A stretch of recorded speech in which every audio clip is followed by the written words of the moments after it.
What dudes? It's Gaz, and welcome back to another Warframe video.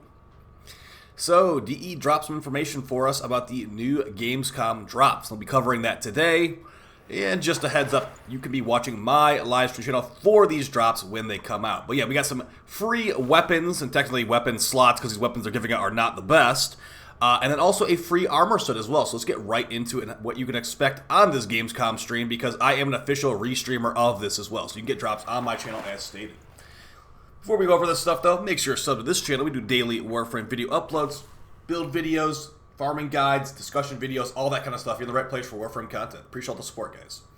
Alright, so as far as what we're talking about today, we have a lot of stuff that's going to be happening at this Gamescom this year as far as game reveals. There won't be anything new involving Warframe reveals, but yes, we're going to be having the Gamescom opening night live stream this Tuesday, and it starts at 2 p.m. ET. There's different time zones, obviously, so it's not going to be 2 p.m. for everybody, but it's 2 p.m. for me. And as far as what you will get, if you don't care about any of the things we're revealing on the stream, if you care only about Warframe like a lot of us do, there's going to be Warframe Twitch drops on this stream.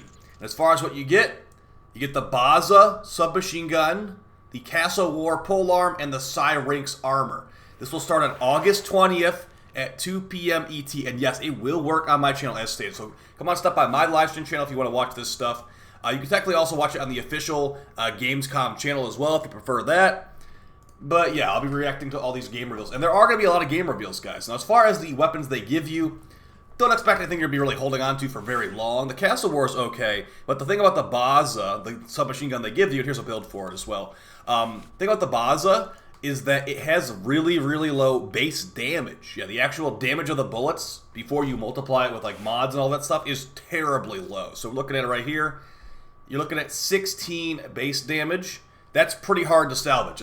And also, that's why I don't like the Baza Prime as much either. There's a Prime version of the thing they're giving out for free. And it's got better stats, but also it's only got 16 base damage. So not really my favorite, unfortunately. But yeah, that being said, it's still usable. It's got okay stats. And as far as our build right here, this corrosive build can definitely handle the steel path. I'd say maybe throw on a primary arcane adapter as well. But if you really like the Baza, maybe let's go over the Baza Prime, honestly. This thing is just... Here's some of the good things about it. It's innately silent. See how it's silent right there? I don't have any silencer on this. Innately silent. That's the main purpose of this gun. It's a full auto like submachine gun that's silent technically.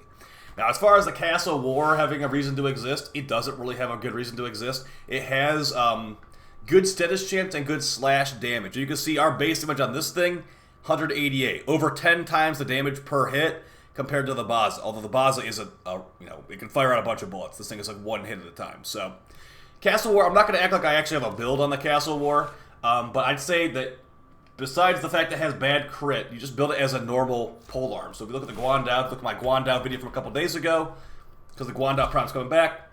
Now the Guandao's better, but something more along the lines of like this, where it's a slash proc build. You wouldn't put on anything involving crit. I know you probably wouldn't throw on, so you put like a status mod here instead. Status mod here instead. Maybe you don't even run Blood Rush. It's not gonna be as good as the Guandao Prime.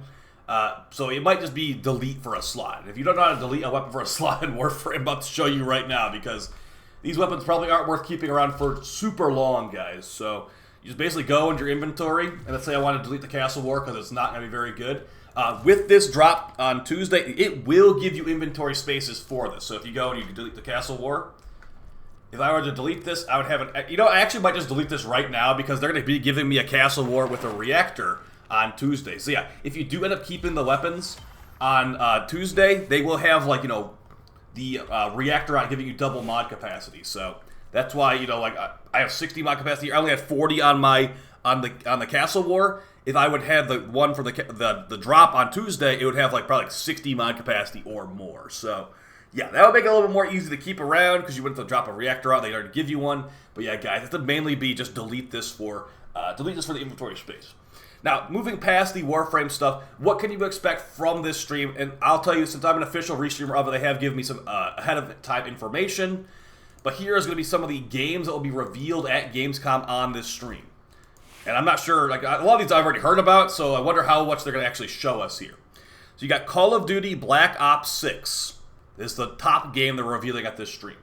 Next one, Monster Hunter Wilds. I'm actually looking forward to Monster Hunter Wilds quite a bit. I've never played a Monster Hunter game at launch, and I kind of want to make this one my first Monster Hunter game at launch. Monster Hunter Wilds, looking really good. Indiana Jones and the Great Circle. Haven't seen anything about that one. I heard it's a PlayStation exclusive. I do not have a PS5, so I can't even really give great comment on that, but I'm surprised there hasn't been like a big budget Indiana Jones game before this.